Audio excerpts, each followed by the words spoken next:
Wake up the whole world. Now is the high time to awake out of sleep. Today I'm going to show you the seed of the new world order and also the mark of the beast that they already have. All they have to do is enforcing their law.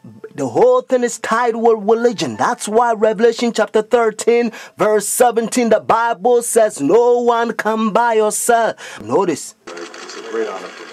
Thank you so much.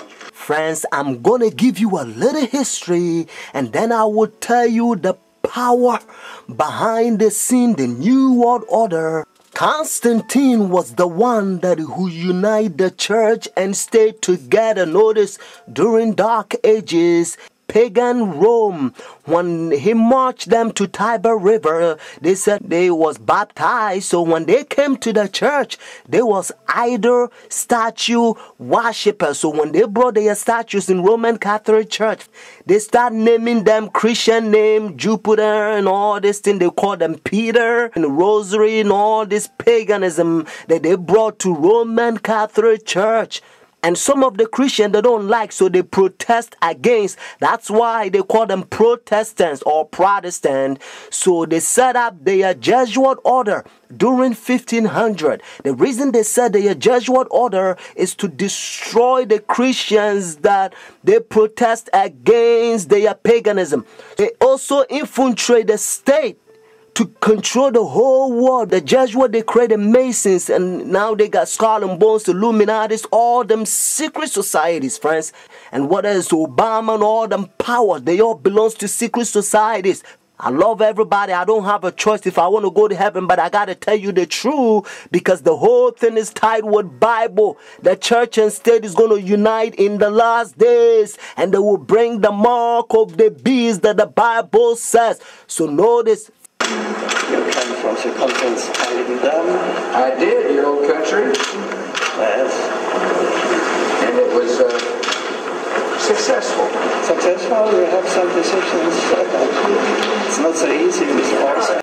The Iraq War has been another foreign policy challenge, beginning with John Paul's papacy. Other foreign policy priorities for Benedict include pushing for peace in the Holy Land and decrying rising secularism in Europe. Also been quietly working to establish relations, something that was not possible during the last papacy, largely because of John Paul's role in the fall of communism in Poland. The Chinese obviously didn't want John Paul II running around China doing the same thing. Pope Benedict is not that kind of a threat to China. Most of the time, in places around the world, Vatican diplomats work outside the spotlight, where experts say they often have an advantage. Some question how much government leaders of today truly listen to what the Pope has to say. And that, observers say, is a moral authority that can't be measured by economic strength or military divisions. A moral authority Benedict hopes to draw upon when meeting with U.S. officials and speaking before the United Nations. I'm Kim Lawton in Washington. Now we can see a new world coming into view. A world in which there is a very real prospect of a new world order. Pope Benedict XVI is calling for a new world financial order. A document entitled Charity and Truth was released just hours before the G8 summit. friends, the Jesuit order, they also infiltrate every religion, especially Sunday churches. That's why Revelation chapter 17 called this power whore. Notice, the mother of harlot. Jesus Christ is the one who died for the whole world, and he's drawn everybody to himself. But this power, they don't want you to go to Jesus Christ. They want you to go to them and confess your sin to them. So notice what Revelation chapter 18 says. And they also infiltrate the kings, presidents. So notice, and he cried mightily with a strong voice, saying, Babylon the great is fallen, and is fallen, and is become the habitation of devils, and the whore of every foul spirit, and the cage of every unclean and hateful bird. For all nations have drunk of the wine of her fornications. And notice, and the kings of the earth have committed fornication with her. Friends, now I'm going to tell you their mark. Notice this power, the mark of the beast. Because notice, if the Bible says the mark of the beast, means this power has a mark. The beast is a language that God is using for this power. And they themselves, they says in their own book, the book of Catechism, the old version, notice, they says Sunday worship is their mark of authority.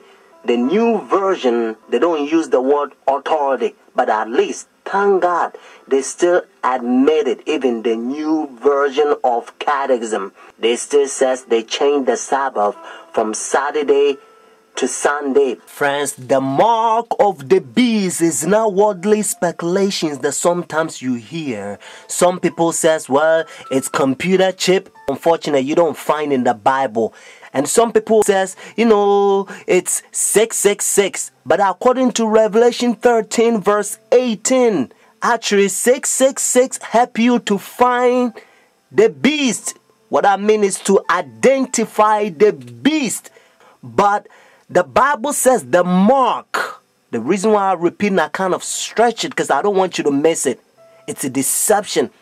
Notice the mark of the beast. It's clear. It means the power, the beast has a mark to change the Sabbath from Saturday to Sunday. But unfortunately, Sunday churches, they adopt sun worship day for so many years. They don't want to get rid of it. But actually, it's a pagan sun worship day, Sunday worship. Look, even the spellings, you'll find out. Matter of fact, if you look at your calendar, Sunday is always begin as the first day of the week. Unfortunately, they will skip, and some people, they don't know, they will count Monday as the first day of the week, because according to Revelation chapter 12 verse 9, the devil would deceive the whole world. So it's a deception. So the devil, he's in the process blinding the people, including the Christendom. Friends, if you go to church Sunday, notice the first day church, now you don't have the mark of the beast according to Revelation 14 and 13 unless the law is enforced. That's why now you hear different country, they try to forcing the people to not sell or do anything on Sunday because they try to enforce the law. But according to Bible, notice United States is the one who's going to cause the whole world to worship the beast. Their sun worship day means Sunday worship according to Revelation 13. So whenever United States enforce the law, then every country also going to enforce because they control the whole world. Every president on the Roman Catholic Church. When our founders declared a new order of the ages, they were acting on an ancient hope that is meant to be fulfilled. And now because they control every president in every country, they a new world order. So now they're using the president to sign up laws and all kinds of rules like gay and lesbian. And now they don't want you to talk about Bible. If you go to work, they don't want you to talk about Christ because, they say it's offended. They try to put the whole world in darkness. They don't want people to know the truth, just like what they did in dark ages. They remove Bible from people and they put people in darkness so that they can control them. That's what they're doing again. Notice what Bible says in Romans chapter 13 verse 11 to 12. And do this knowing the time that now is a high time to awake out of sleep. Now our salvation is nearer than when we first believed. The night is far spent, the day is at hand. Therefore let us cast off the work of darkness and let us put on the armor of light. The time you have spent to study Bible a year, now you have to do it a couple months. It's time to pray more and talk less. Friends, Jesus Christ is coming for the church without spot or wrinkle. Watch this. When Nazi Germany attacked Britain in 1940, Winston Churchill called on his people to defend Christian civilization. Today, there is a new kind of battle in Britain, and Christianity is again at stake. Dale Hurd reports from London. The coronation of Queen Elizabeth. Like British monarchs before her, she promised to maintain the laws of God and the true profession of the gospel. But Britain today is at war with the gospel and with itself.